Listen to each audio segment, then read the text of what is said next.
നമുക്ക് ഇമോഷണലി മൊത്തത്തിലൊരു ടച്ച് ചെയ്യുന്നൊരു കവിത പോലത്തെ ഒരു പടം. ഇങ്ങനെയാണ് നല്ല കമ്പനി. ഇമോഷണൽ ലവ് സ്റ്റോറി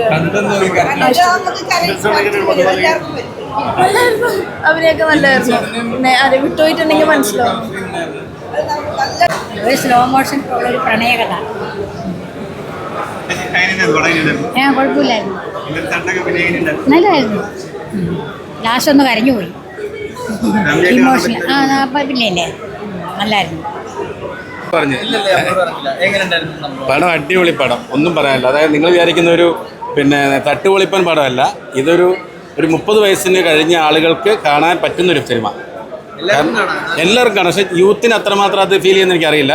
കാരണം പ്രണയത്തിന് പ്രായമില്ല എന്ന് പറയുന്നൊരു സിനിമ. അതായത് ഇന്ദ്രൻസും മധുബാലയൊക്കെ ആ കാലഘട്ടത്തിൽ നിന്ന് ഇങ്ങോട്ട് വന്നിട്ട് ഈ പ്രായത്തിൽ അവരത് എന്തുകൊണ്ട് ഇവരെ ചൂസ് ചെയ്തെന്നുള്ള സംശയമുണ്ട് ആളുകൾക്ക്. ഈ പ്രണയത്തിന് ജയറാമിനെ വെച്ചുവിടായിരുന്നോ അല്ലെങ്കിൽ വേറൊരാളെ വെച്ചുവിടാമെന്ന് ചോദിച്ചാൽ അർത്ഥമില്ല. ഇന്ദ്രൻസ് മാത്രമേ ഇതിന് പറ്റുള്ളൂ. മധുബാലയ്ക്ക് ജോഡിയായിട്ട് ഇന്ദ്രൻസേ പറ്റുള്ളൂ. അപ്പോൾ സിനിമ കഴിഞ്ഞിട്ട് ഇത്രയും നേരമായിട്ട് ആളുകൾ പുറത്തിറങ്ങുന്നില്ല. അത് അതിൽ നിന്ന് വിടുന്നില്ല എന്നുള്ളത്. ആ റിയാലിറ്റിയിൽ നിന്ന് വിടാൻ കഴിയുന്നില്ല അവർക്ക്. അപ്പോൾ 2 ദിവസത്തെ ഒരു യാത്ര ആയ സിനിമ. പക്ഷെ അടിപൊളി പടം, എല്ലാവരും കാണും.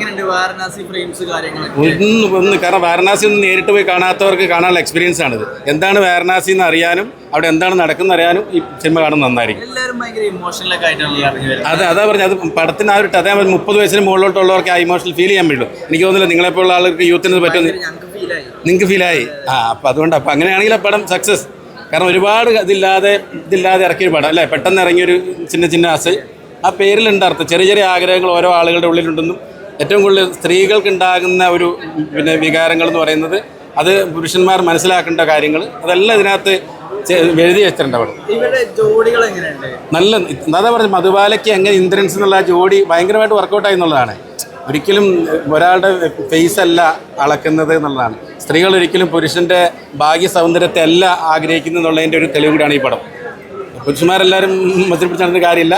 ഭാഗ്യ സൗന്ദര്യത്തിലല്ല, സ്ത്രീയെ ആകർഷിക്കുന്നത് അവൻ്റെ മനസ്സാണ്. പുരുഷനെ അവരെ കെയർ ചെയ്യുന്നുള്ളതാണ്.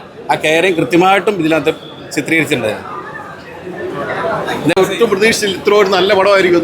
ഞാൻ ഇന്ദ്രൻസേട്ടൻ്റെയൊക്കെ പ്രകടനം എന്നൊക്കെ പറഞ്ഞുണ്ടല്ലോ വേറെ ലെവലാണ്. അവസാനത്തേക്ക് ഇന്ദ്രൻസ് തകർത്തിട്ടുണ്ട്. ഉഗ്രൻ ലവ് സ്റ്റോറി കേട്ടോ. നമ്മുടെ 96-ൻ്റെ ഒക്കെ ഒരു മോഡൽ ലവ് സ്റ്റോറിയാണ്. വാരണാസിൻ്റെ ഫ്രെയിമൊക്കെ കിടലായിട്ട് എടുത്തിരിക്കുന്നത്. 2-3 കഥാപാത്രങ്ങളുള്ള ഒരു ലാഗ് നമുക്ക് അടിക്കില്ല. സുഖമായിട്ട് നമുക്ക് ഒഴുകി പോകുന്ന ഒരു സിനിമ പോലെ നല്ല ഉഗ്രം പടം, ഒന്നും പറയാനില്ല. അടിപൊളി. ഇന്ദ്രൻസേട്ടനെ ഇപ്രാവശ്യത്തെ അവാർഡ് പുള്ളിക്ക് തന്നെ ഉറപ്പാണ്. അടിപൊളിയായിട്ടുണ്ട് കേട്ടോ, ഉഗ്രം. നല്ലൊരു ചിത്രം. കുറേ നാളുകൾക്ക് ശേഷമാണ് മാനുഷിക ബന്ധങ്ങളുടെ ആഴവും അതേപോലെ തന്നെ ഒരു വൈകാരിക മുഹൂർത്തങ്ങളുള്ള ഒരു ചിത്രം. അത് പ്രത്യേകിച്ച് എടുത്തു പറഞ്ഞാൽ നമ്മുടെ ഇന്ദ്രൻ ചേട്ടൻ്റെ ഒരു കരിയർ ബെസ്റ്റ് പെർഫോമൻസിൽ ഒന്നാണ്. ഒരു അവാർഡ് വിന്നിങ് പെർഫോമൻസ് എന്ന് തന്നെ പറയാം. അതുപോലെ തന്നെ മധുബാല ചേച്ചി ആയാലും അപർണ ബാലമുരളി ആയാലും എല്ലാവരും ഓരോ ചെറിയ കഥാപാത്രങ്ങൾ പോലും വളരെ മികച്ച ഒരു അഭിനയമാണ് കാഴ്ചവെച്ചിരിക്കുന്നത്. സത്യം പറഞ്ഞ ഒരു അഭിനയമായിട്ട് നമുക്കത് തോന്നില്ല. അവർ ജീവിച്ചിരിക്കുന്നു, നമ്മൾ അവരോടൊപ്പം സഞ്ചരിച്ച് അവസാനം നമ്മളെ കണ്ണ് നിറയിച്ച് കളയും. അത്രയും നല്ലൊരു പെർഫോമൻസ് തന്നെയാണ് അവർ നടത്തിയിരിക്കുന്നത്. തീർച്ചയായിട്ടും എല്ലാത്തരം പ്രേക്ഷകരെയും തൃപ്തിപ്പെടുത്തുന്ന ഒരു ചിത്രം തന്നെയാണ് ചിന്ന. ഇപ്പോൾ ഈ ഒരു സിനിമ കാണാൻ നേരത്തെ ടെക്നീഷ്യൻസ് ഏറ്റവും കൂടുതൽ പെർഫോമൻസ് ചെയ്യുന്ന 2 കാര്യം. ഒന്ന്, മലയാള സിനിമ കാണാത്തൊരു വാരണാസിനെ കാണിച്ചു തരും. പിന്നെ സൂപ്പറാണ്, എല്ലാ ഫ്രെയിംസ് അടിപൊളി. പിന്നീട് വന്നത് സിനിമ കണ്ടിറങ്ങുമ്പോൾ എല്ലാവർക്കും മനസ്സ് നിറഞ്ഞിറങ്ങുന്നതായിരുന്നു.